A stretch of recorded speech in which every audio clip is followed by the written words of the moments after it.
Good evening and welcome to the May 2025 Mangan Park Neighborhood Association meeting.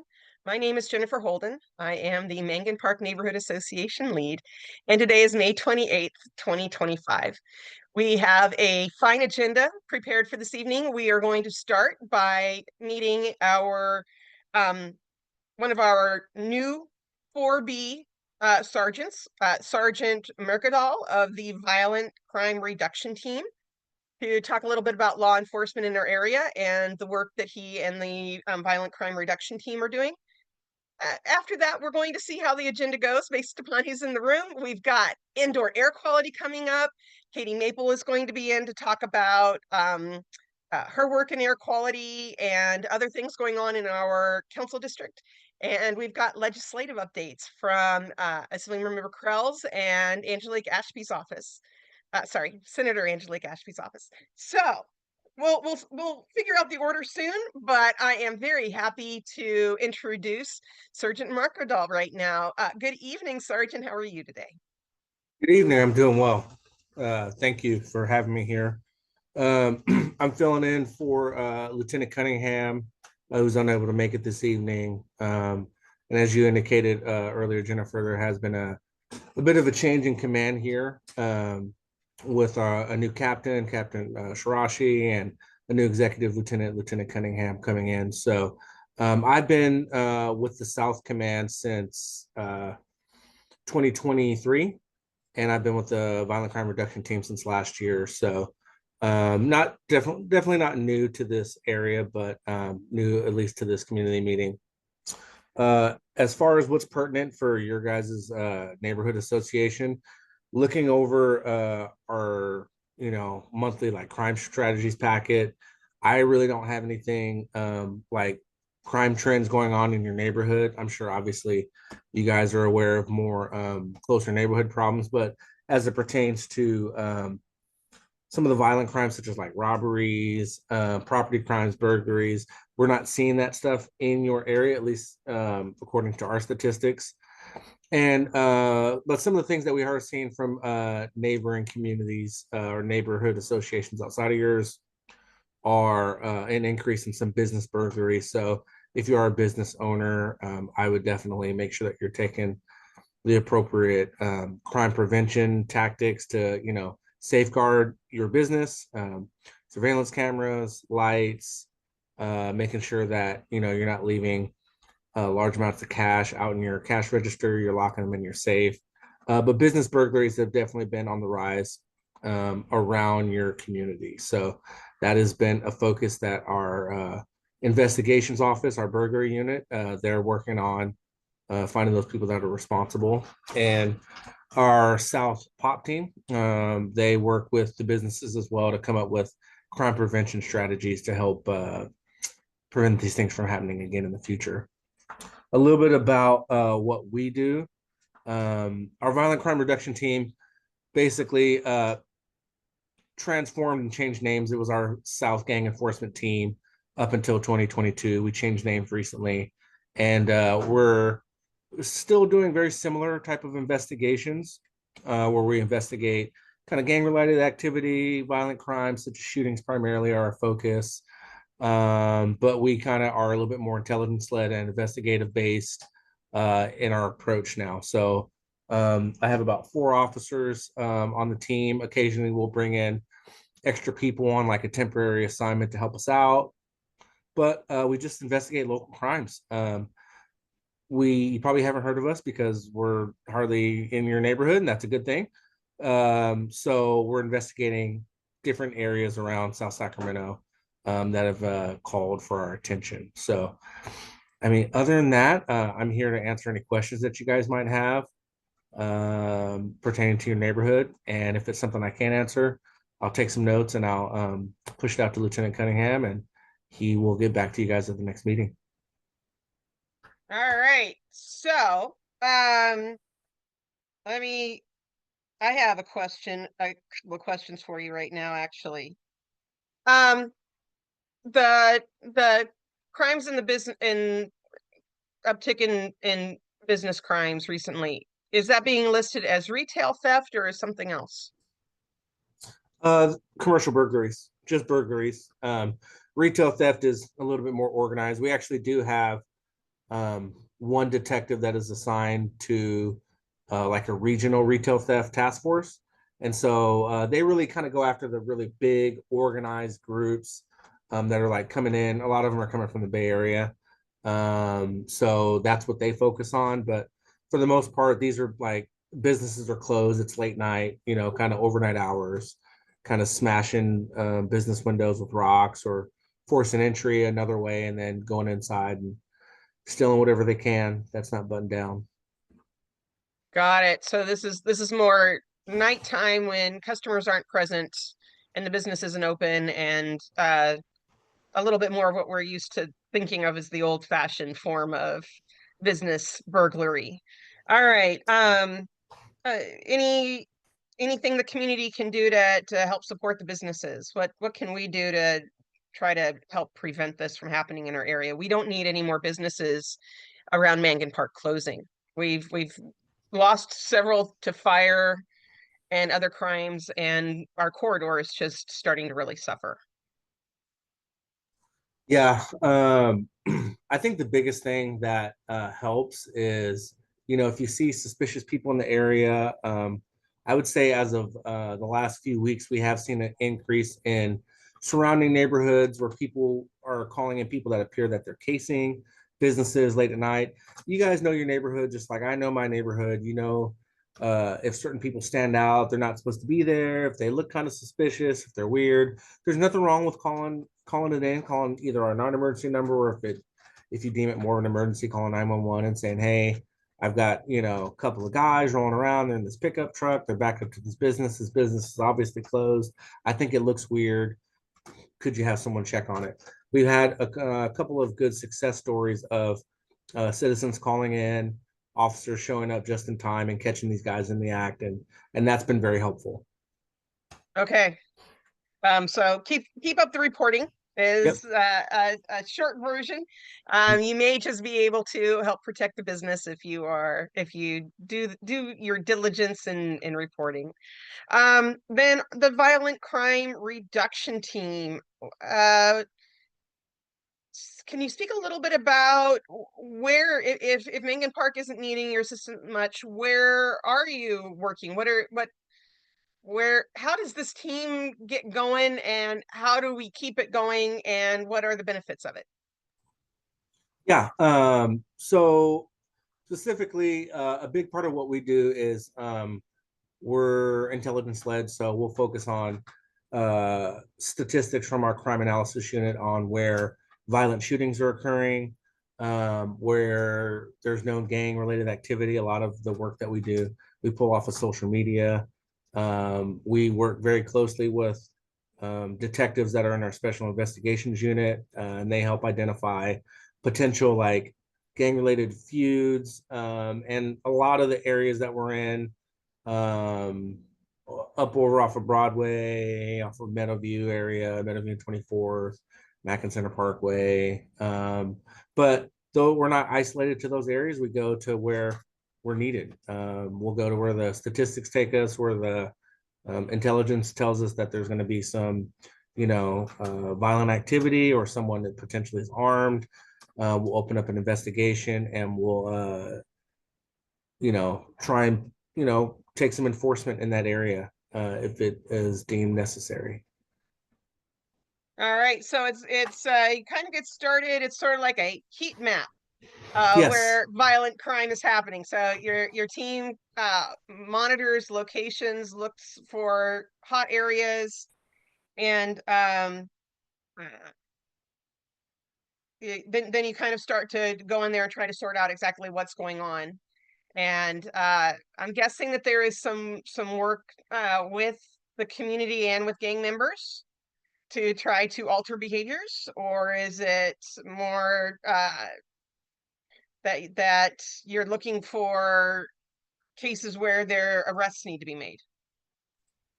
To answer your question, it's a little bit of all the above.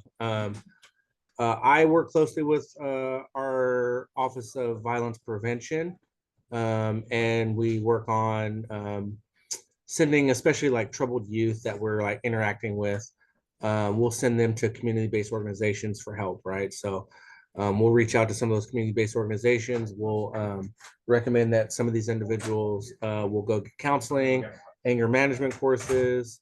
They will work on maybe attending like gun or gang violence courses as well. And we'll try our best to at least try and point them in a different direction. So part of what we do, yes, is enforcement. We do make arrests, but after we make those arrests, we will try and steer those young people into the right direction and try and get them some help to try and get them out of that lifestyle as best we can.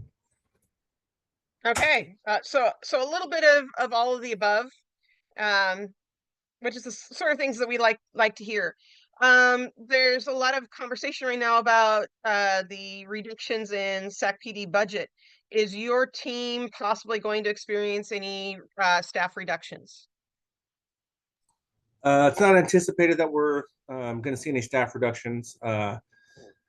We've already seen a staff reduction since 2022. We went from a team of 8 to now 4 and a sergeant. So it does make it a little challenging for us to go out and like do the type of enforcement that we want to do. We have to be a little bit more selective and intentional about what we do since there's so few of us. And we work with a lot of other, we have counterpart units that are work in the central east area, the north area, like Del Paso Heights.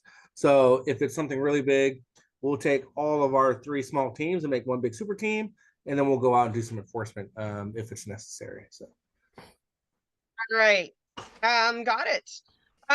Well, I'm receiving messages from my people who are usually here to ask questions of law enforcement, cool. and it's a big school week. I was a little concerned that the 4th week of May, I am hearing a lot of people saying, I got to be at my kid's school event. I got to be at my kid's school event. So I think it's me asking questions this evening. I think those are my questions. Does anybody else have some questions for Sergeant Mercadal? No, not at For this all the time, but work thank that you you for guys are your doing. exactly. Thank you for your work. Yes, indeed. Thank Thank you, you guys. very much. And Sergeant Mercadal, it's been lovely to meet you this evening. Thank you for coming and speaking right. with us and sharing your good information. And you're always welcome back any month. All right. Thank you, guys. I appreciate it. You guys have a good evening. You too. And next up, I'm going to rearrange the agenda from the announced agenda. We are going to roll with it, and we are going to go straight to legislative updates from Nate Mendoza of Assemblymember Krell's office and Andrew Powers of Senator Angelique Ashby's office. So who wants to go first, gentlemen? Since Nate has to cut out early, we're going to let him go early first. I appreciate it, Andrew. Not too many updates. I would like to introduce myself. Hi, I'm Nate Mendoza with Assemblywoman Krell. We're a new elected who came in this last election year, so we're really excited to be known in the community and help support as any ways we can. We're a pretty smaller team compared to the former incumbent, Mayor McCarty's office. So hopefully you understand that it's a little difficult as a smaller team, but we hope to be shown as a powerful unit in the community. Moving on with our legislative updates, we have currently 5 bills. I'm looking at it right now in the Senate right now on the other side of the House. So we're hopeful that these bills will come back to the Assembly and hopefully make it to the governor's office. Currently, we have AB 54, which is a medication abortion bill that will help ensure access to medicated abortion pills. We also have, and that is located in Senate Health as well, and it should be heard on June 11th. We have AB 316, which will help prevent defendants in cases of AI negligence or maluse. People who have created the AI systems can no longer use AI as a defense that they don't have control over it, and hopefully more tied down what is going to be liable for these companies who create these AI programs and systems. We also have AB 348, which will help ensure people with mental health issues and substance use disorders who are experiencing homelessness can receive the treatment that they need. We also have AB 416 will help ensure that emergency physicians are able to write and also release for 5150 holds to help better manage the mental health situation we have here in Sacramento, but also in California at large. And finally, we have AB 618, which is to ensure that Medi-Cal plans and information of patients is more efficiently and effectively communicated between systems. So hopefully that we have less delays and more expedite processes when it comes to receiving treatment. And that is all of our 5 bills that we have remaining. So we're very hopeful to continue them through the process. Okay, I'm going to open the floor to other people with questions. Go ahead. Richard. Hi there. Nate, good to meet you too. Look forward to someday being able to meet the assembly member. I think my question, and Andrew, this will kind of dovetail into your conversation when it comes time to talk about Senator Ashby's involvement. Of course, as we've seen with many of the directives that have come out from the federal government, cuts through art organizations, cuts through nonprofit organizations, cuts through all of those things that are out there that we're seeing in there. And I know there is a great deal of concerns around how do we fight back with the help of our legislators into trying to recover some of these funding cuts.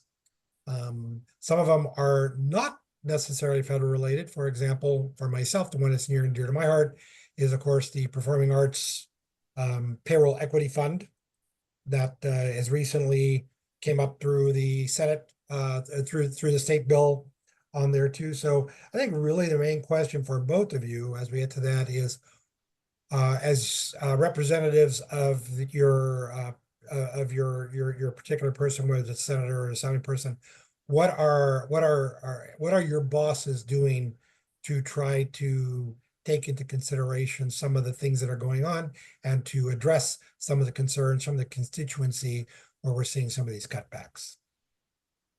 Yeah, I mean, since I already have my mic on, I would love to start with answering the question on our behalf. That was a great question. And, we always want to make sure we're diligent about answering these kinds of questions and calls and making these decisions. I know it's a very difficult time for the state when it regards to budget allocations. And the member is listening very closely to the community and what they are seeking out. We have gotten a lot of interactions regarding some of the budget items that were taken out or were renegotiated. One example that comes to mind right now is the payroll cuts given to public sector employees in the state. The member just most recently wrote a letter to the assembly member for the Assembly Budget Committee regards her concerns and her alarms with the most recent cuts to that payroll and the negotiations and promises that were made between the state and the labor unions with SEIU.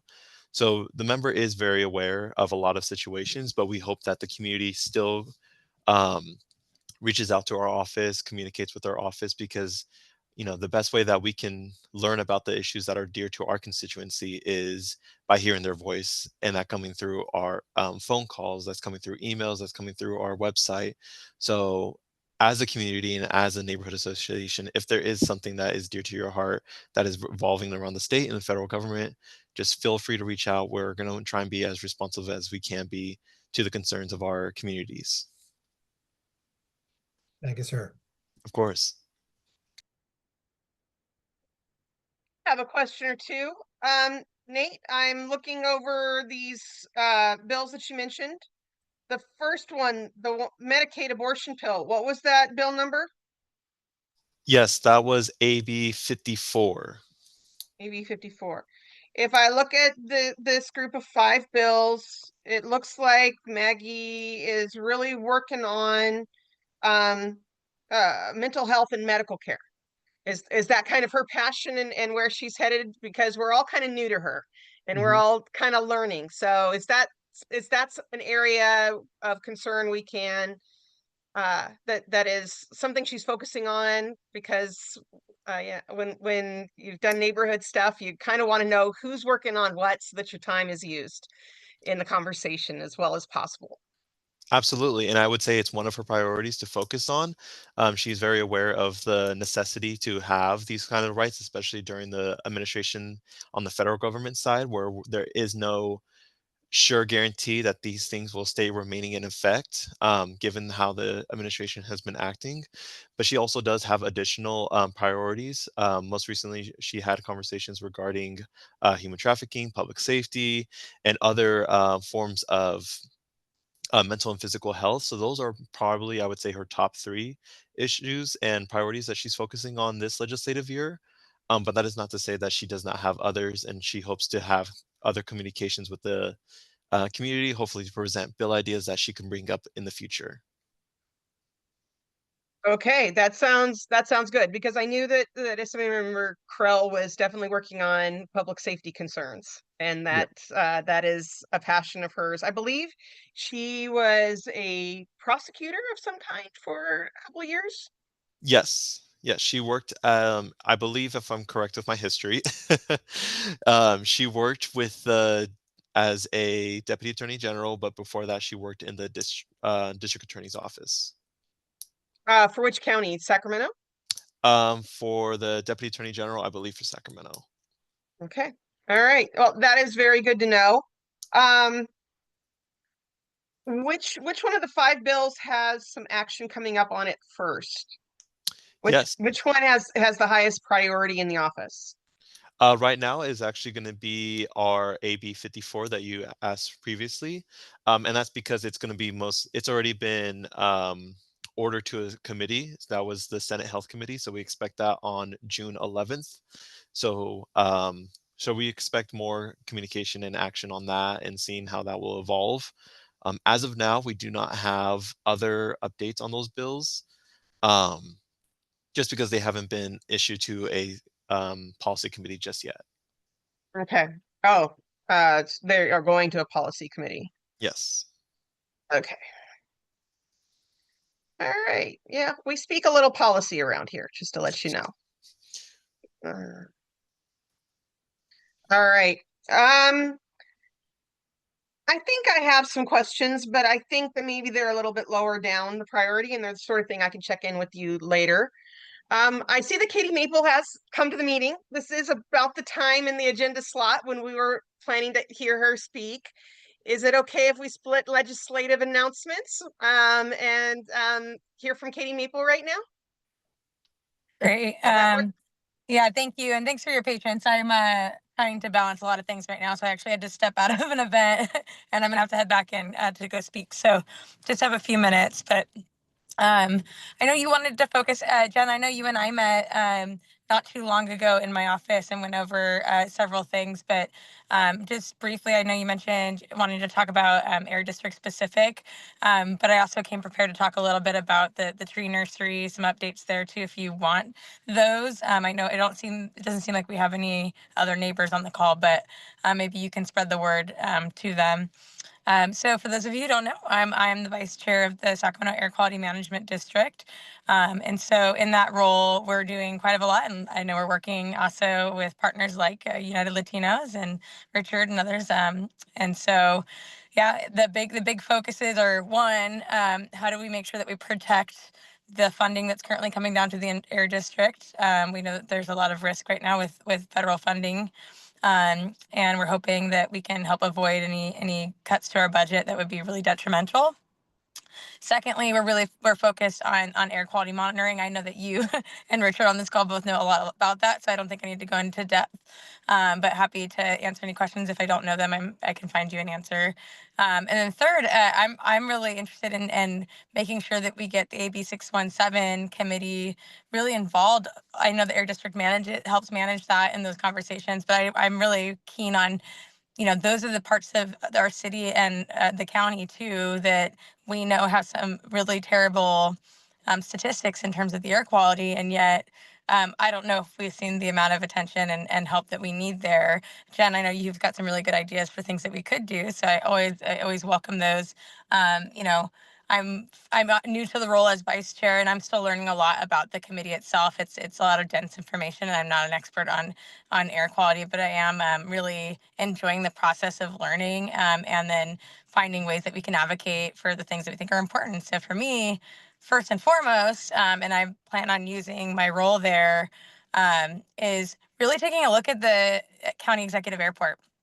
So, you know, I've talked to my friend Supervisor Kennedy over at the county, and you know, he let me know, hey, it's been tried before. I don't think there's anything that can be done in terms of addressing the airport, but I never take no for an answer. And so for me, I'm like, it's time that we maybe take a look at it again.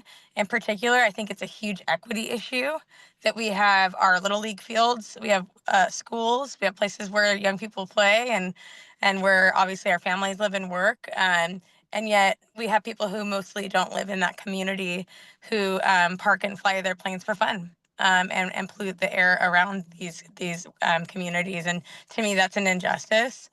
And so I'm really interested if anyone on this call, or yourself, Jen, or anyone in the neighborhood that you're aware of wants to be a part of a working group. It is my plan to start one through the Air District, to start having conversations about what would it look like if we were to maybe change some of the elements of the airport or repurpose it for some reason, and actually do something that's good for the community, because we still have plenty of places around the Sacramento area where people can fly their planes for fun, in my opinion. And that's not an appropriate place anymore. Maybe it was years ago, but now we have the whole entire neighborhoods and schools and all of that around it, and no longer makes sense to me personally. And so an example that I know of is Santa Clara County. So I don't know how closely you followed that, but they were able to advocate and to actually have some success in getting the Santa Clara County airport closed, and then hopefully repurposed to something else. And so there's models out there. I'm really interested. It's just the beginning of the conversation, so nothing has been done yet other than me having some initial conversations with our partners at the county. They, of course, run the airport. And then our executive director at the Air District, but he did show interest, and Supervisor Kennedy also said that he was interested. And so I think we've got enough of the right pieces. We just need good partners like you. We need the community members. And really, I think this might be even something where that AB 617 committee can also be a partner in this conversation, because obviously that's a direct component of a lot of the air pollution that we see in the boundaries. And so I kind of want to pause there and see if there's anything more. Otherwise, I'll just kind of quickly give you an update on the nursery since the last time we spoke, Jennifer. I have a tiny update. I will take the pause for just a moment and stay on air quality.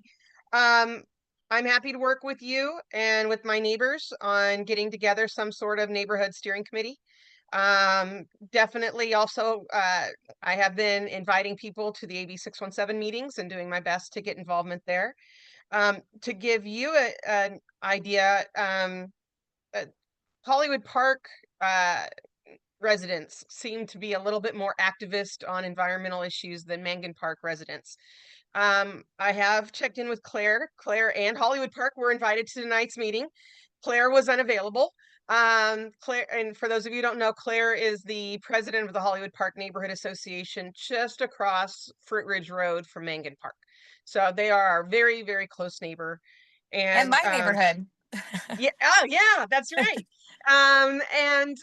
So I think that is a much easier hunting ground. You and Claire and I should get together, and I think the three of us could probably come together, get a good start. Also, interestingly enough, they're not in D5, but the other groups who are really worried about the airport and its impact on living conditions in South Sacramento come out of the Sierra Curtis Neighborhood Association. They're also very environmentally conscious, and I get phone calls from Sierra Curtis Park residents saying, Jen, I just heard a jet go over my house. And you know, they know that that's not the international. They're like, we think that's coming out of executive. Or I'll get a phone call the next day and say, I heard it at 2 a.m. Yeah. So yeah, they're they've got noise pollution happening a couple of neighborhoods away from the airport. And but they're very environmentally conscious. They are concerned about the air quality also. So we've got a couple of different places we can go and talk to people. So how about this as a, because I completely agree with you. I think that's a really good starting point, is why don't I touch base with Dr. Ayala, Executive Director of the Air District, and I would like to be that to be the place where it's housed, because there's also the gravitas that comes along with that and having those conversations with these other entities. What I understand is the biggest one that is going to be the FAA. There might be some rules that we need to, there's things that we're going to have to unpack. And then the other thing that's really going to be a challenge to a degree is there's also some neighbors that feel really strongly the opposite direction. And I have talked to them and they really like the airport. Either they live on Glen Ellen Circle and they have like a airplane hangar on their house. Or or there's people who live in like Golf Course Terrace who just really like it. And they view it as a part of their community. And I want to respect that too, while still, I feel at this stage, have an exploratory committee to take a look at, the data, to understand what the challenges are, to understand what the pathway looks like, and then to, work with the community to decide what we do next. But I don't want to be prescriptive going into it, because I think that's a recipe for disaster. I think if we are like, hey, we're going to go shut down the airport, and then, most of the community's like, we don't want that, then that's never a good place to start. So I'd love to, so let me do that conversation, circle back with you and Claire. We'll put our heads together and kind of say who's a good starting committee for this. Obviously makes sense to include people who are already a part of 617, who are interested in the surrounding neighborhoods, and then go from there. So you have I actually have a sticky note on my desk about this, so I'll make sure to follow up with you as soon as possible. All right. Got it. That sounds really good. I would like to do that. And I have been very careful in saying the airport should be shut down. Much more, I've just said we need air quality monitoring. We need publicly reported air quality monitoring. I know there are air quality monitors in the area. I am fairly certain that the SMA QMD knows what's going on. However, but getting it publicly reported to us so we know what's going on has been something else. We get an analysis that's been, fully worked over. But for those of you who are also meeting me this evening, there was a time I was a professional data analyst, and I like to see my data. I like to see the raw. That's how we get stuff done, is the raw stuff. Sure, shoot me an analysis, but I'd also like to be able to, I can go on a website for, Spare the Air, and I can every 2 minutes get an update on what the air quality is at the monitor on T Street and what the air quality is at the monitor in the northern end of Elk Grove. But there is absolutely no way for me to access every 2 minutes the air quality in anywhere in between. And that is, the airport's the airport. Yes, I try to just keep a community working together and being happy, but at the same time, the community needs to be healthy. We should know what we're breathing. And if it's, matches what the airport does, then we address the airport. If it doesn't match what the airport is doing and we've got another cause, we need to know that too. I want to know where it's coming from, because we know we've got the respiratory disease. We need to know where it's coming from so that we can work with the source to improve conditions. And who knows? Maybe it's the wind patterns carrying something from somewhere completely different. Yeah. So Proximity yes. to the freeways, major thoroughfares like 24th and Fruit Ridge and Freeport. I mean, there's any number of things, but I completely agree with you. You can't really solve for something where you don't know where to start. You have to have the information to know where to start. So, you know what? And I know Mr. Falcone, I see you like that. That one of the things that has been asked for is for having the air quality monitors that actually report the right kind of data to be that the federal government can report. Someone's tried to explain this to me before, so if someone could give me a crash course, we don't necessarily have to do it on this call, because I know there's other people who are probably waiting to speak, but I would love to sit down with one or both of you and really understand the differences between what's currently being done through the Air District and then what like federal monitoring would look like and how to get there. And that way I understand what I'm advocating for in my role. Happy to sit down with you anytime, council member. Great. Okay, I will reach out to you. And then I know we're at 6:45. I need to run back in, but I did want to give you a brief update on the tree nursery. So where'd it go? Oh, I'm looking. Sorry, I have to pull up my notes. Here we go. Okay, so so they met with the contractor on the site today to assess the fence repair. They ordered supplies and they're expecting to perform the repair early next week. So that's really good news about the fence. They're also submitting for the third round of building permits for review in the next couple of weeks. So they're very close. They're on track with their plan to actually get the construction going on the tree nursery, which is really exciting. And then they're also working on to schedule a lead abatement contractor to come out and remediate the lead-based paint in the storage sheds. So those are the 3 updates that I have for you related to the nursery. Those are great updates. And I really do appreciate it. And I'm glad to hear that hole is going to get fixed. I didn't send them to you because I figured you were busy, but half an hour before the meeting, I was down at the park and taking pictures, and it wasn't, wasn't mended. I wanted to give the latest and greatest, but there's no way that fence could have been fixed by the time we came into this meeting today. Next week. Next week. Next week. All right. Well, we'll get there. We're very grateful, and thank you so much. Thank you. Well, thank Councilmember you for your Maple. patience. I know it's been a long road, and you've been a part of it every step of the way. So we appreciate you, Jen. I gotta hop back in, otherwise they're gonna yell at me for my speaking role. But thank you, everyone, and good to see you. And then Richard, I'll be reaching out. Okay. Thanks Bye. for making this evening work with us. We're Of very course. grateful. Good night. All right. So we are kind of in an interesting place right now. We're kind of sort of on track, but we interrupted the legislative updates. So, I'll take a poll for those of us who are here. Do we want to go back to legislative updates, or Richard, do you need to go someplace? No, I'm totally good. I'm totally good, Jen. So let's continue with those legislative updates. All right, we will continue with legislative updates and come in and do indoor air quality shortly thereafter. So I think we're going to wind up almost on schedule here, almost. By the end of everything, it will all work out. We're doing good tonight.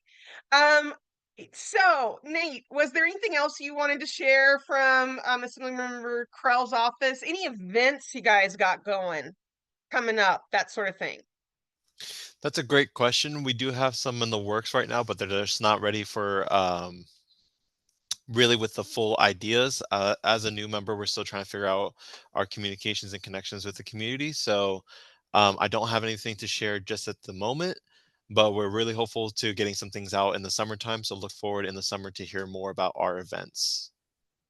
All right, got it. That sounds really good. Yes, please do shoot them to me. They get put on the Mengen Park Facebook page. They get attached to the mass email lists. Since we're kind of meeting each other this evening, I have a very extensive neighborhood association mass email list that I use to communicate with those who are civic minded, and it goes citywide and even sometimes countywide if I really go looking for the people who will be interested. So yes, when you've got events that you want to get out there, let me know, and I will. I'm happy to use my distribution to let everybody know about the good things we've got going in this town. Will do. Thank you. You're very welcome. I think that took care of most of my questions. I want to go in and look up those bill numbers. Mhm. It's an interesting list of bill numbers because some of them, yeah. If Assemblymember Krell does law enforcement, that tends to be a very conservative group. And Mhm. some of those other things don't sound so conservative. I like it, just to let you know. I don't see that as a negative. However, that when I sit back and look at that list and I think about who I'm going to reach out to, who wants to know about this, who would be a good community partner for you, it's a really interesting list. Just to let you know, I'm going to have to reorganize the list a little bit, but I will be happy to go through these and kind of see where we've got community support and how we can do that. Is there any place on Assemblymember Krell's website?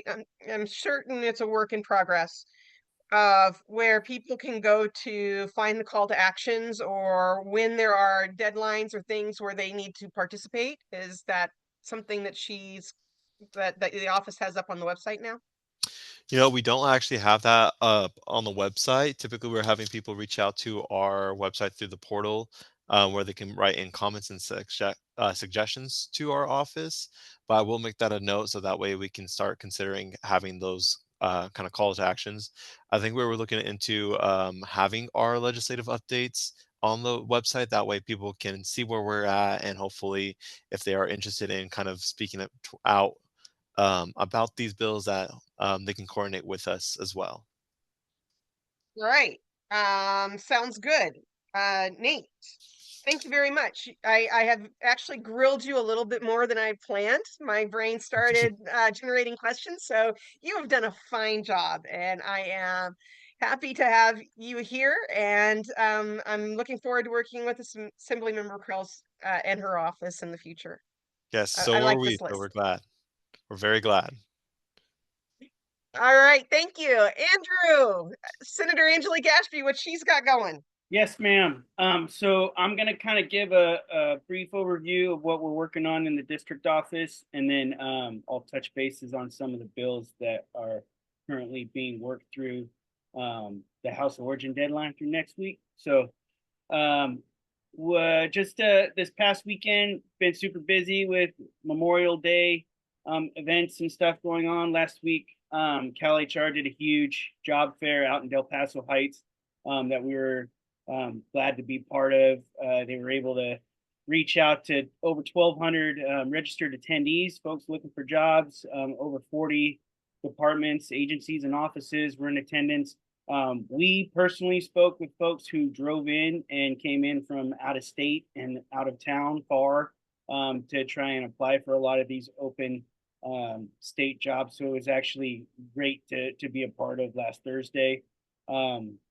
Memorial Day, Jen, you and I had a chance to talk about it. It was super busy, but awesome. We saw Nate in Assemblymember Krell's office out at the flag planting at the cemetery last week. We also saw them at the Memorial Auditorium on Monday.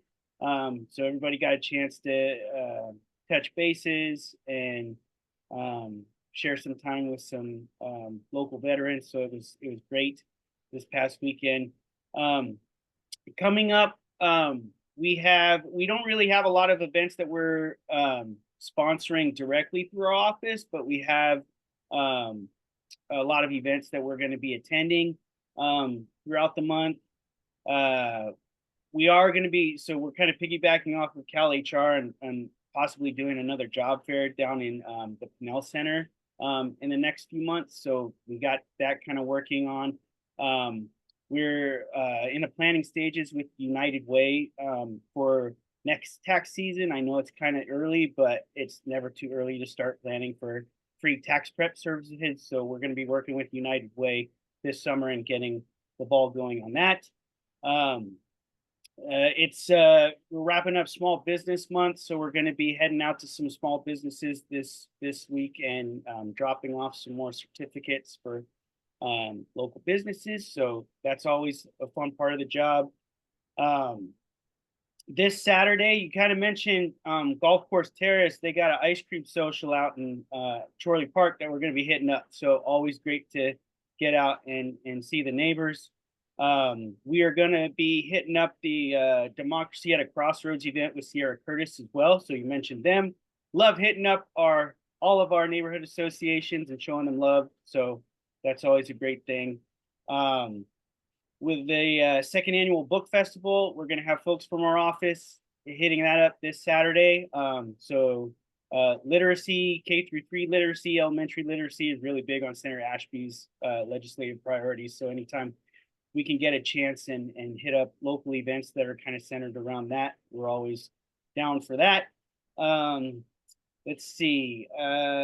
You also mentioned in a roundabout way all the school stuff and graduation stuff that's going on around the neighborhood. So one thing we always like to push is if you or any members of the neighborhood association had special events that are coming up and would love to have certificates of recognition issued from our office, that's always a possibility. You can just share our contact information and they can reach out to us directly for that. Or if you have larger annual celebrations or larger anniversaries coming up that might garner a resolution from Senator Ashby's office, we are always available for that as well. So please, you and your members, keep that in mind. Neighborhood associations, we're going to be hitting up also Tahoe Park, Elmhurst, and College Glen.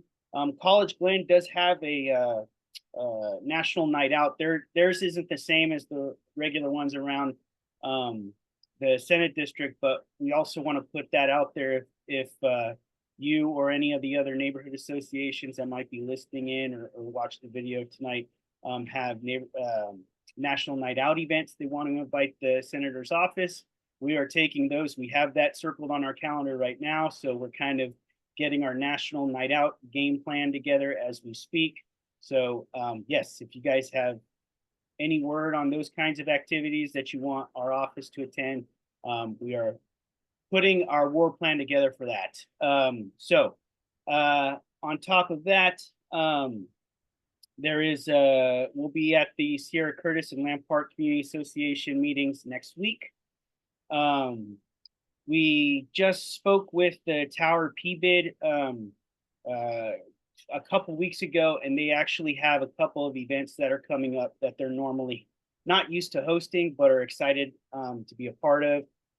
First is the California Automobile Museum Cruise. They normally have done it in Arden, and they shut down Fulton. This year, they're doing it down Broadway. So it's a completely different location, a completely different setup. To be honest, I think they're a little worried about how it's going to go this first time around, but I think they're super excited about having it down Broadway this year. They're also taking a more active role in the Terra Madre Festival that's coming up.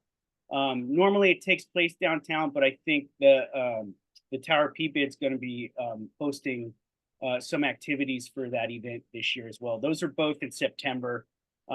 So it's shaping up to be a fun summer, so to speak.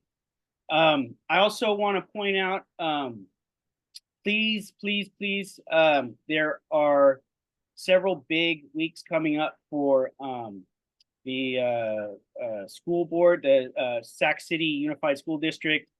They just had a big meeting not too long ago about some surplus properties that they are in the works on figuring out what to do with. So, and also Sac County Board of Supervisors has their budget hearings coming up all next week. So it's going to be super, super busy. They have a regular Board of Supervisors meeting on Tuesday, and then budget hearings Wednesday, Thursday, and Friday. So that's what I will be monitoring all next week, and it sounds awesome. So yeah, we really like to push the folks who call into our office, don't call into our office, watch these kinds of meetings or don't. Always try and keep up with your local elected offices just to kind of stay abreast about what's going on. In particular, this is a busy part of the year just because of budget stuff. So that's kind of a shotgun of what's going on in the district. We also have just a brief overview. Up to date, we've closed 446 constituent cases. We currently have about 30 open right now through last Friday. So that's actually pretty good. We've also had taken part in 441 events and or meetings with local groups, constituents, anything you name it. We are taking and logging accordingly. So just to kind of piggyback a little bit off of what Nate said as well, any communications that come into our office, whether about legislation or just concerns throughout the community, we log that religiously using our constituent management system.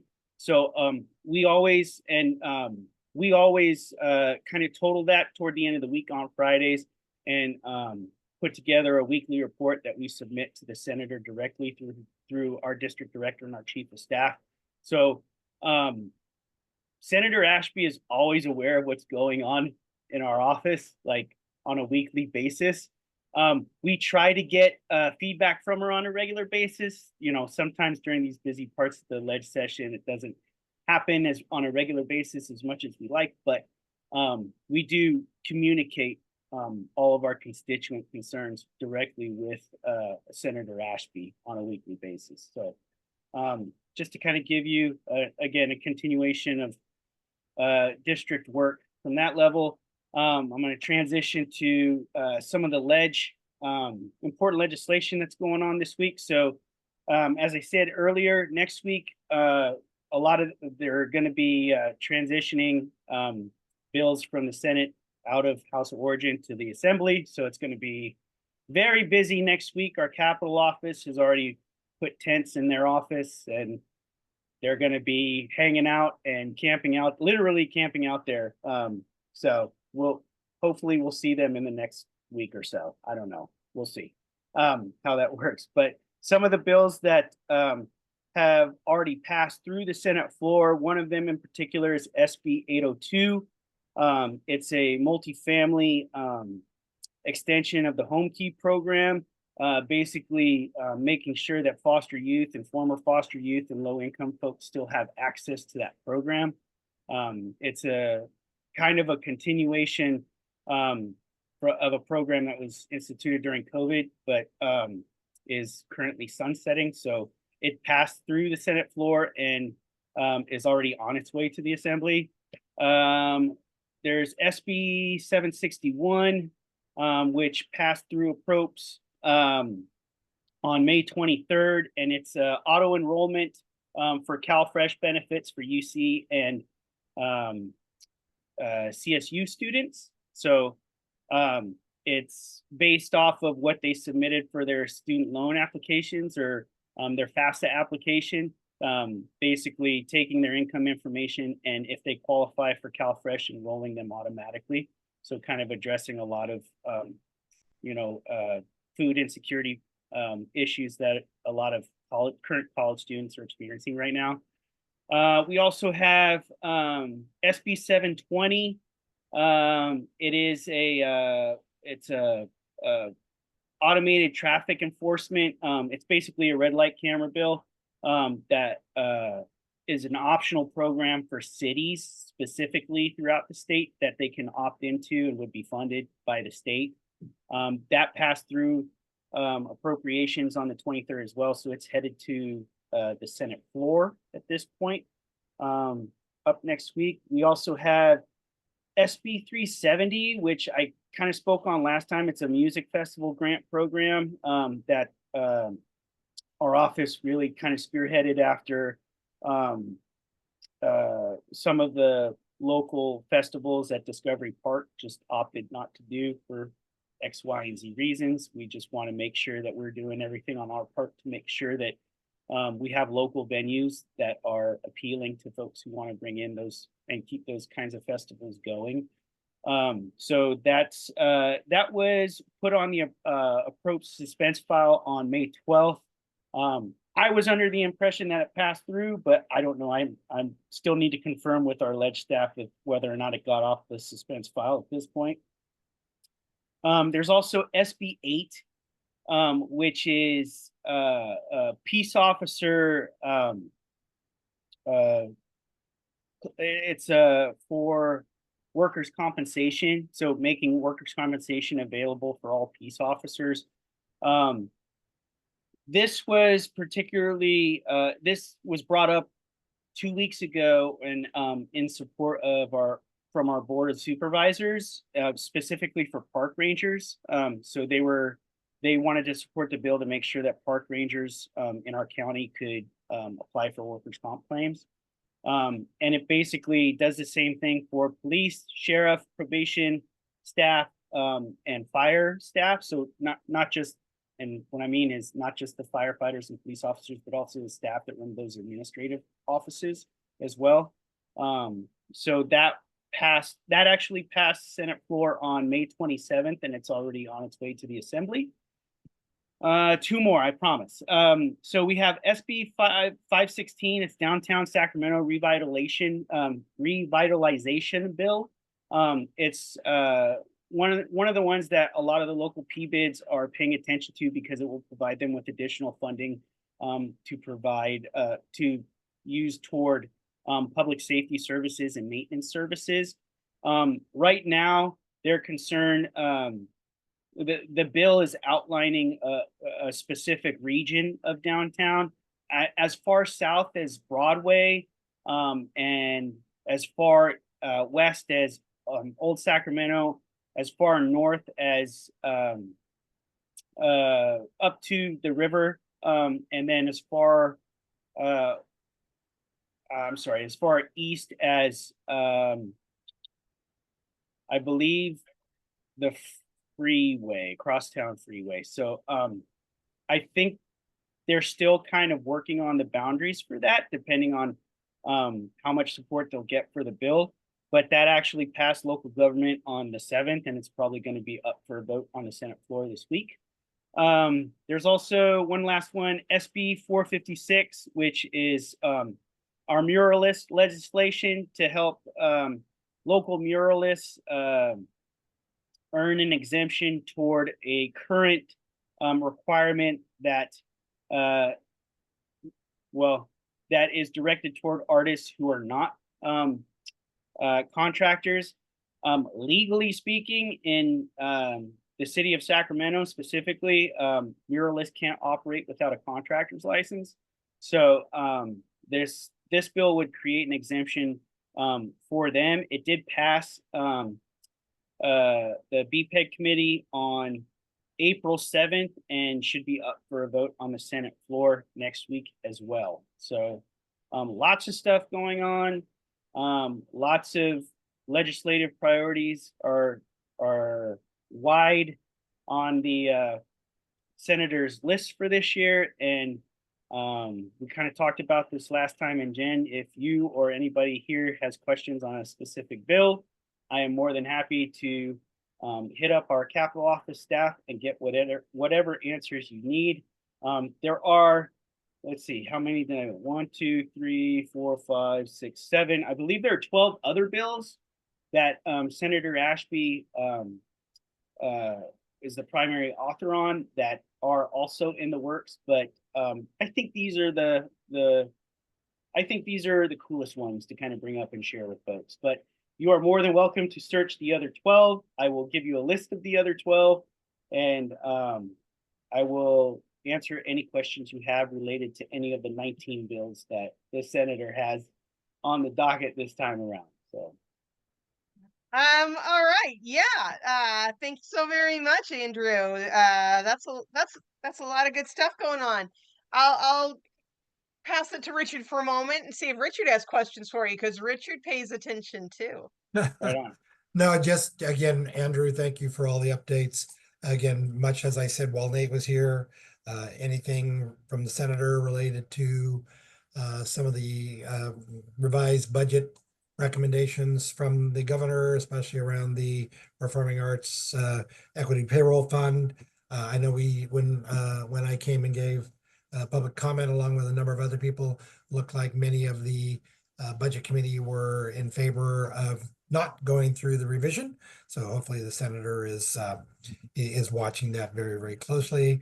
Thank the senator, of course, on my behalf specifically in regard to the muralist bill, because that is, very important to me.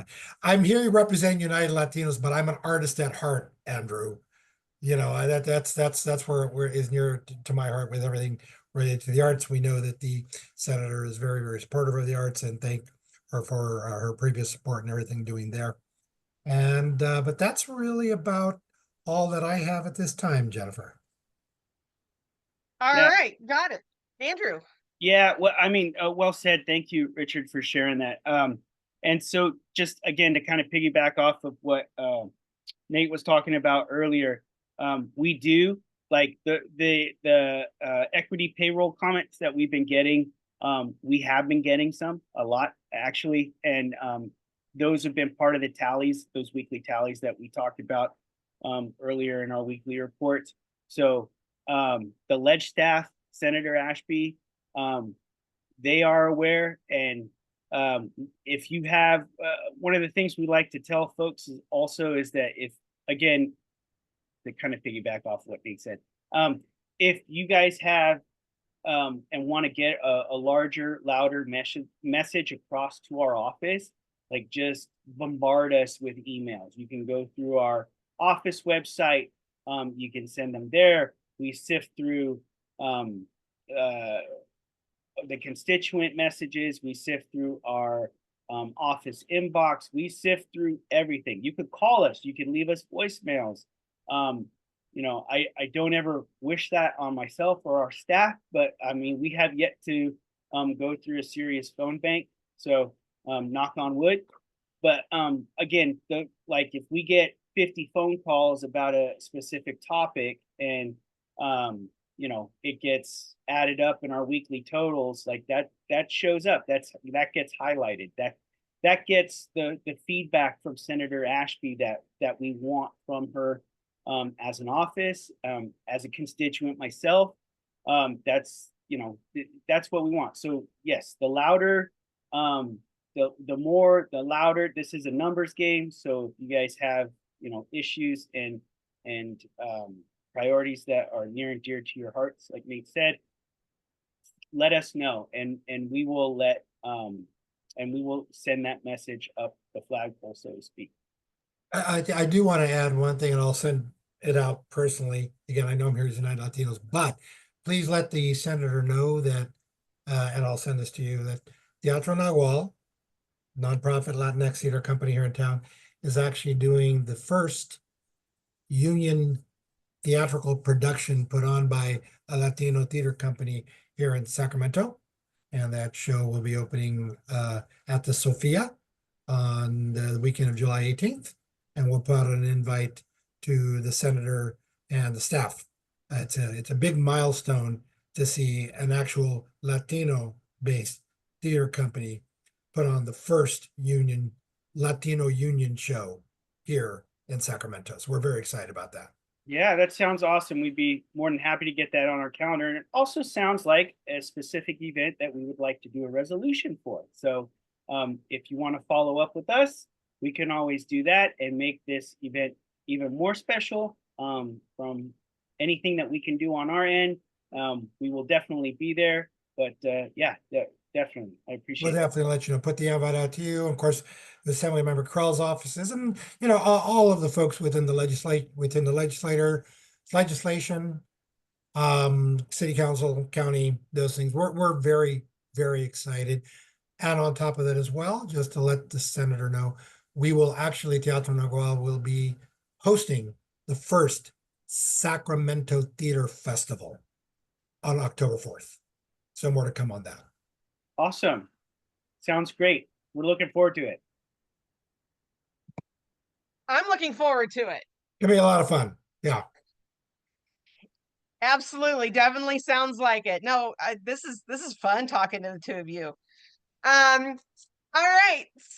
Then coming back on in on legislative stuff. Because I am also watching the time for Richard. So we're going to wrap this up, but I got a little bit to go with before we do that. All right, yes, Andrew, I will be back in touch with you. I'm going to transfer off of the actual bills and go into events. One, the Democracy in Action. Yes, fabulous. I hope to be there tomorrow night. Kathy Less of Sierra Curtis sent me a reminder today saying, Jen, announce it at the meeting. You did an awesome job. you know, thank you so much for bringing that up, and I will do my best to be there too. So maybe I'll see you tomorrow evening as well. Yes, I believe it's one of Mayor McCarty's stops too, or neighborhood discussion stops. So it'll be nice to hear what his office is doing. Absolutely. The listening tours, I've been to 2 of them in the area this in the last month, and they are, every single one's different. There's a lot going on in people's minds, and it's interesting what comes out in groups when they sit down together to talk civic matters. Oh, yeah. I'll very likely see you next Wednesday regarding the budget cuts to the district attorney's offices. Word has reached me that there's a $1.7 million in cuts being proposed by the county CEO, David Villanueva. That's the equivalent of 6 attorney positions. And it's my understanding that Mr. Villanueva is recommending that those 6 positions basically eliminates all of the community prosecutors, who are the people who say put on the Citizens Academy. So those of us who are civic minded and want to know how law enforcement operates in the area, we can attend the Citizens Academy, and that would go away. Amongst all of the good work that community prosecutors do, in particular, trying to keep people out of the justice system. So this is, if, there's supposed to be no cuts to the public defender's office, but instead cuts to the community prosecutors who are keeping people out of the need for a public defender. So it's basically kind of saying, let's go back to the old-fashioned way of doing prosecutions instead of trying to switch it up and help people out of the bad situation instead of let's get them into jail as soon as possible. So this concerns me, and I will be there next Wednesday morning to speak up about this, barring, of course, getting another cold that kept me from all of the great Memorial Day weekend stuff we were supposed to be at together to begin with. So yes, there's also, I understand, a lot of overwork in the Sacramento District Attorney's office. There were cuts back in COVID that have never been replaced. Some units are reporting more than 100% increase in workload without an increase of staff. And that was a little bit of why the strike happened last year. And some of those issues haven't really gotten much resolution. So these proposed cuts have me concerned. The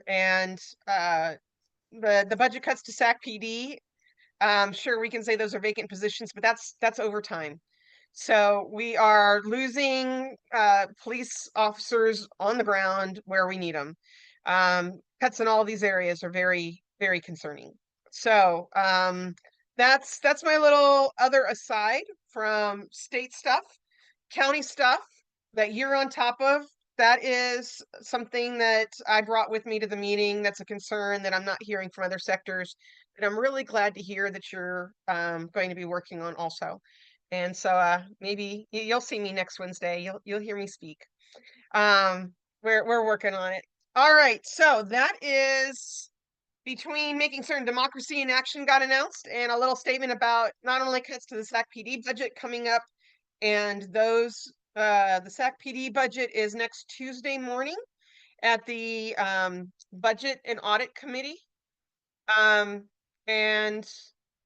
then the Wednesday is the County Board of Supervisors budget meeting on the District Attorney's Office. So yeah, big doings. If anybody's watching the recording, the budget gets finalized on June 10th. That's next week. This is it, people. Board of Supervisors saying this is it, speak up. And they've got their hearings Wednesday, Thursday, Friday. And the City Council is saying this is it, people, time's up. You get your public comments in, let them know what you want. Okay, so Andrew, anything else on legislative or budget cuts or councils or anything fun like that? No, I think we covered everything. So, I think we covered everything I too. think we covered everything. Here's my notes from tonight. I don't know if you can see them, but No, you can't because my blurry screen. There you go. But- Now they come up. Yeah. Yeah. So, This is the second side of my notes. If you want to compare, this is the second side. that's what I'm saying. So, you know, it's good.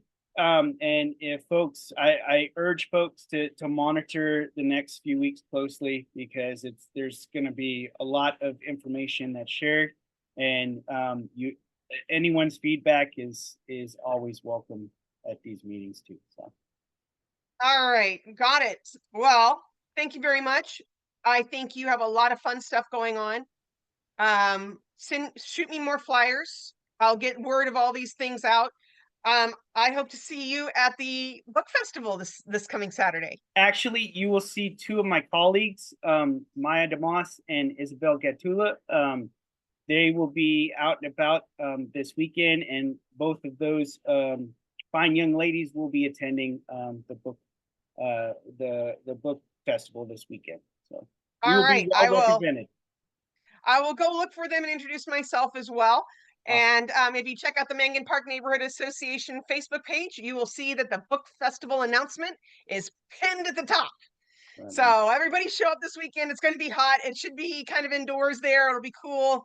Head on out to the book festival, support that literacy, and hear what your local authors are up to. That's part of the fun. If you're wondering who's there, it's a bunch of local authors talking about how they're writing about the Sacramento region. This is a great chance to come on out and meet our literary community.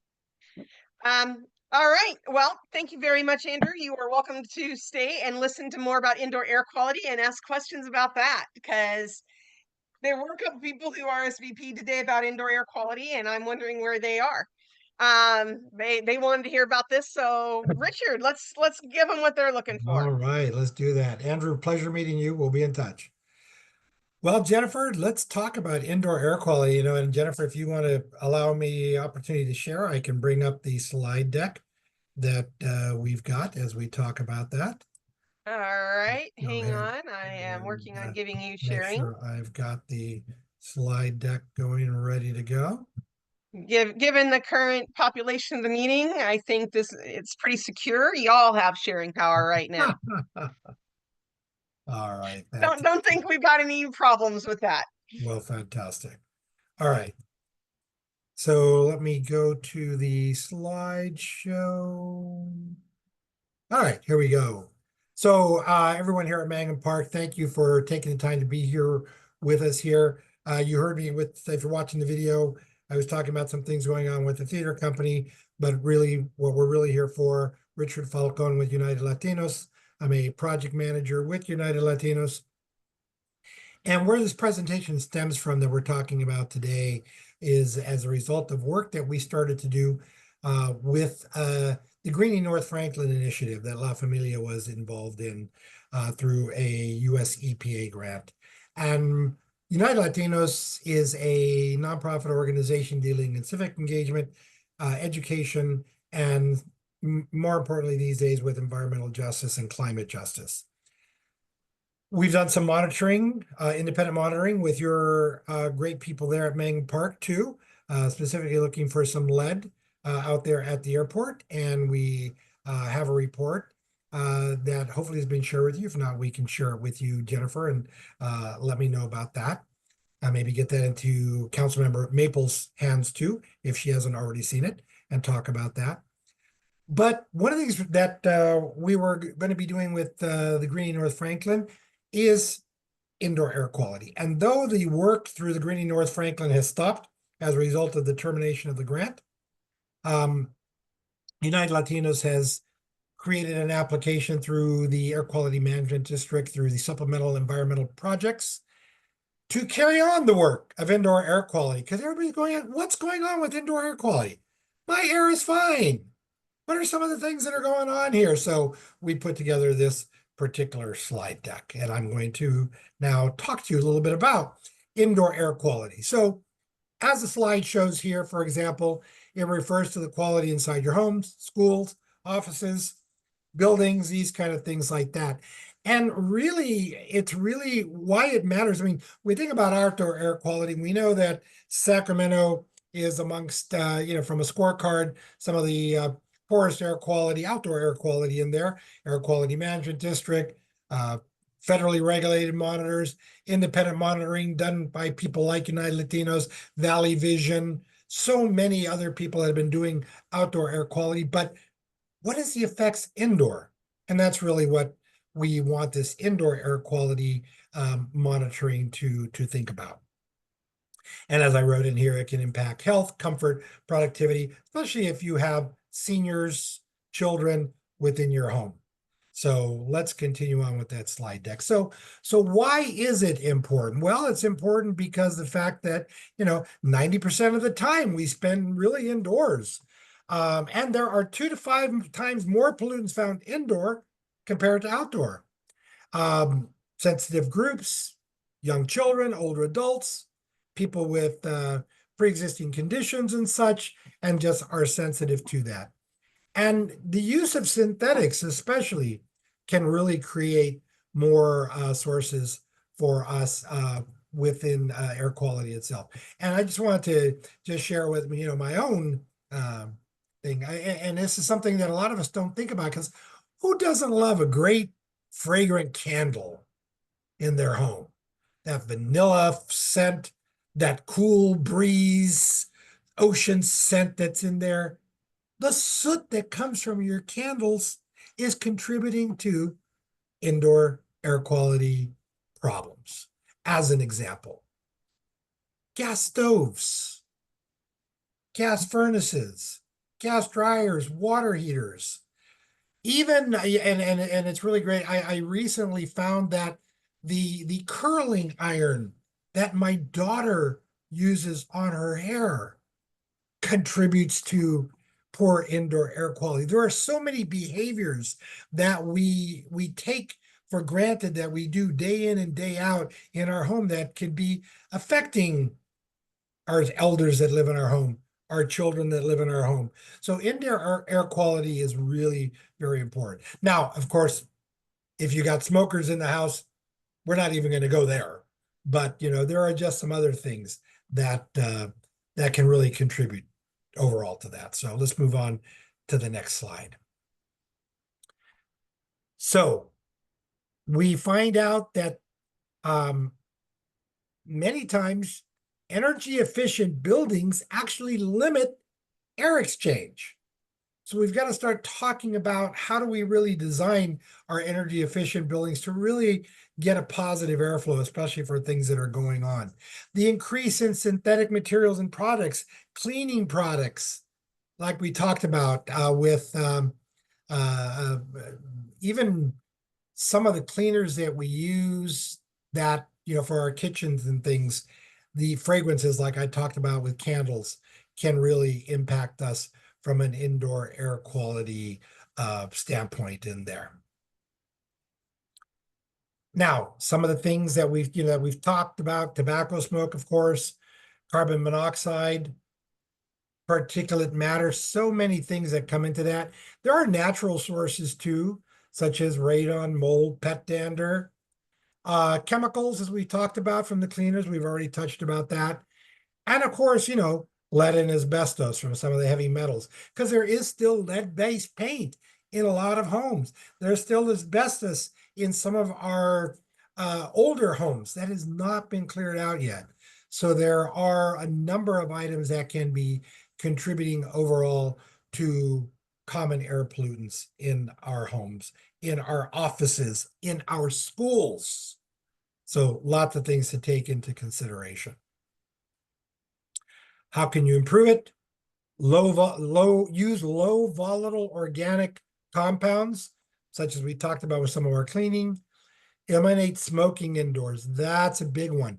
Vaping. Some people think vaping is safe. It does contribute particulate matter and chemicals into the air that can decrease the quality of your air indoors. Cleaning products we talked about, and maintaining your heating and air conditioning system. Really, really, really very, very important. Also, one of the things you can do is air purifiers. Now, United Latinos and others, SAC 350, climate plan, SAC EJC have all done hands-on classes on how to build your own do-it-yourself air purifier for your homes. And you can do this very, very simply with a standard box fan, a MERV 13 filter that you get from Home Depot, and you can help to improve the air quality at a very, very inexpensive rate. So there are things that you can do about that. For example, what you see here, there is a simple way to do this with just a regular box fan, a MERV 13 filter.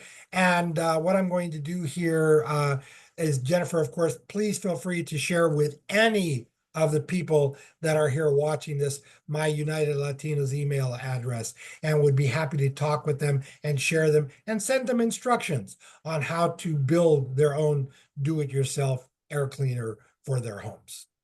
Got it. So if you're interested in monitoring, please let us know, because if United Latinos gets that supplemental environmental project grant, we are going to be offering more deeper town halls, deeper discussions, working one-on-one with homes to help assess the indoor air quality in there. And as part of the grant, if we get the grant, we will be giving away 200 indoor air monitors for your home so that you can become aware. And really the idea is not necessarily to point out that the air is bad, but what are the behaviors that you do, the day-to-day things that you do, so that when you see that air monitor all of a sudden change to amber or maybe red, you can look around and say, well, what did I just do? Oh, you know what? I just turned on my gas stove. I wonder if maybe that might be contributing to it. Or I just lit that candle. Or I just lit my fireplace. Or wait a minute, my partner is outside barbecuing and I've got my windows open. So really it's the idea to make you aware so that you as a community can choose yourself. What are the things you want to change? What are the behaviors you want to change in order to improve the quality for it? So again, all of this is going to come out. Reach out to me at United Latinos. And I want to thank you. Here's my email address. If you'd like to know more, UnitedLatinos.org is our website. That phone number is my personal phone number. Feel free to reach out. Everybody out there, I say, call me if you need anything, any question. Be happy to connect you up with anybody that's out there on that. So with that, Jennifer, thank you for allowing me to spend some time with you. Be happy to share the slide deck with you so you can send out to your folks. And Jennifer, I'm going to let you know too, because although we probably have a number of people that are watching this video on there too, if you want me back for another Mangum Park Neighborhood Association to repeat the presentation and get some questions live from people, we'll be willing to do that too. That's a lovely offer. Thank you very much. And I may take you up on that. You and I talked 2 months ago about this meeting this evening, and it was supposed to be a bigger indoor air quality meeting. I was talking to CARB's indoor air quality department, and it looked promising that tonight they would be able to come and make a presentation. So we were going to do a lot on indoor air quality, local and state. And I got an email last week from CARB saying, oops, big public meeting that night, can't come. And so after 2 months of planning this, and I'll put it on the recording, I did kind of put a little extra pressure on Councilmember Maple to be here this evening. She was clearly very busy, and it was sort of like, but you're such a big indoor air and we're doing our big indoor air and then CARB backed out. Be happy to return anytime. You know. And so yeah, we might try to rearrange this for sometime in the fall and have another big indoor air quality night with CARB in attendance and doing a presentation. And yeah, I think everybody in this room has organized enough meetings to know that sometimes you have the biggest, most beautiful plans, and then it feels like after months in the last week, everything just shifts on you. It And can. and suddenly your big evening isn't a big evening anymore. And then there are other times when you think you're having just a little meeting and it goes boom suddenly at the very end. And both are wonderful. But this is definitely one of those evenings when I'm left going, well, that was unexpected, but I think it's been great.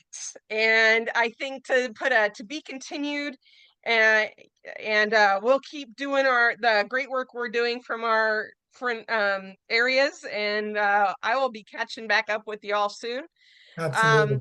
Jennifer, I did want to add though, and Andrew for yourself as well, that of course, with United Latinos being part of AB 617, and also I am on the indoor residential community emissions reduction plan group.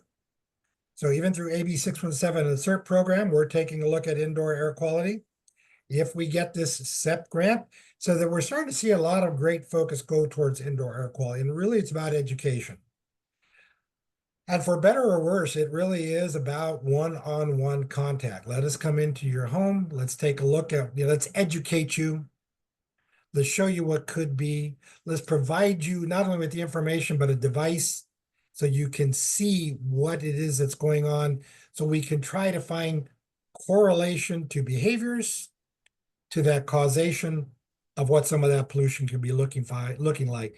Because the more you know, the healthier you can become. So more to come on that. I'm glad CERP is taking it on. I'm glad United Latinos is taking on. I'm glad CARB's taking it on, because we've done a lot of outdoor air monitoring and we're continuing to do a lot of outdoor air monitoring. But now let's talk about what's happening indoors. Hey, Richard, one quick question. That SEP grant application, who is that through? And it's for the Air Quality Management District. Okay. Yeah.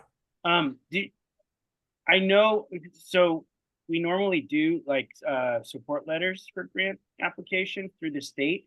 I don't know if it would kind of help push that application over the finish line, but I'd be more than happy to look into doing a support letter for that particular grant if they're still taking those kinds of things for your application. But we'd be more than happy to look into that for you. You know what? It can't hurt. They're in the process of evaluating. They have come back and asked for some clarifying questions on the proposal on that, but they are in the process of evaluating.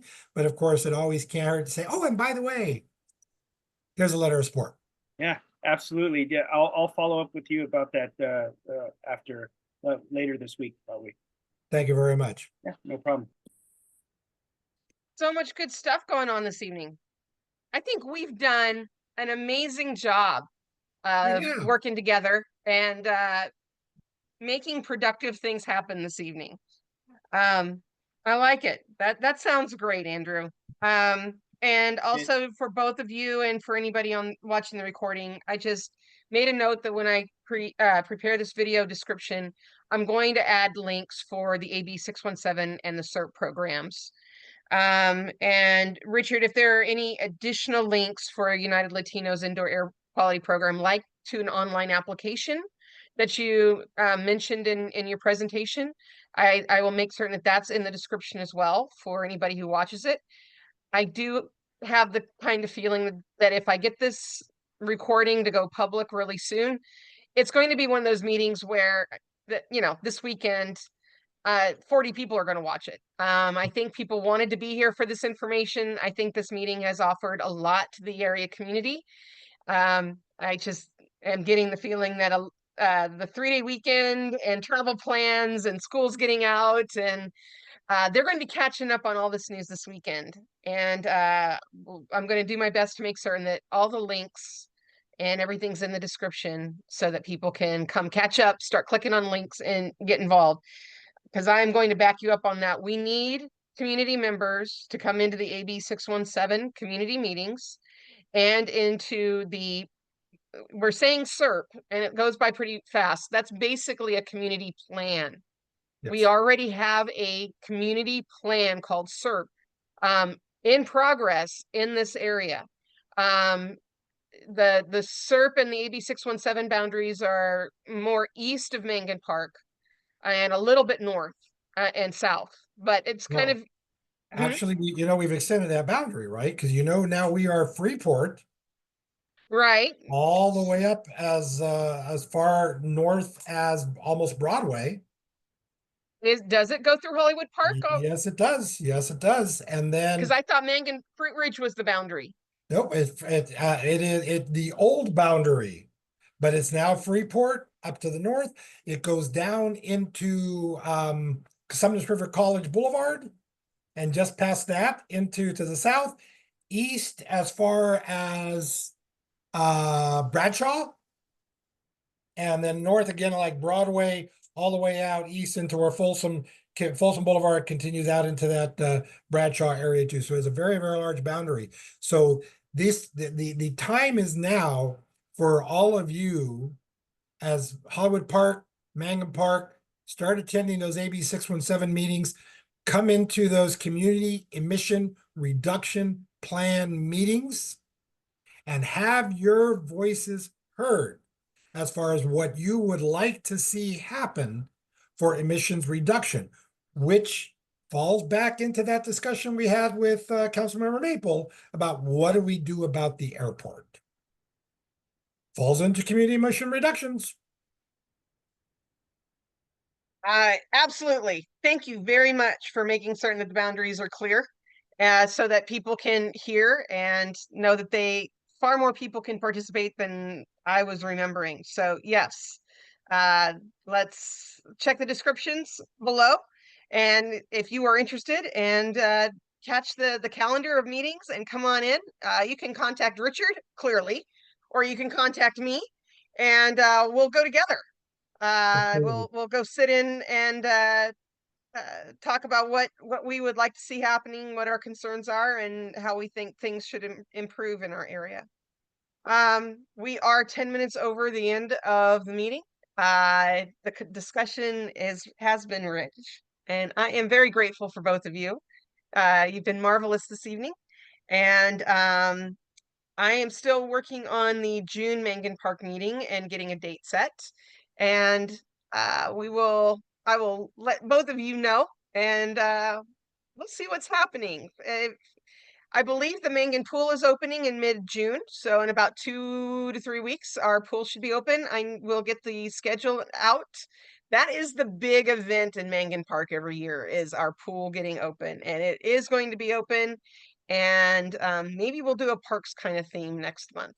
I'm developing ideas. Anybody have any thoughts on what our next meeting should be about? Let me know. And otherwise, I'm running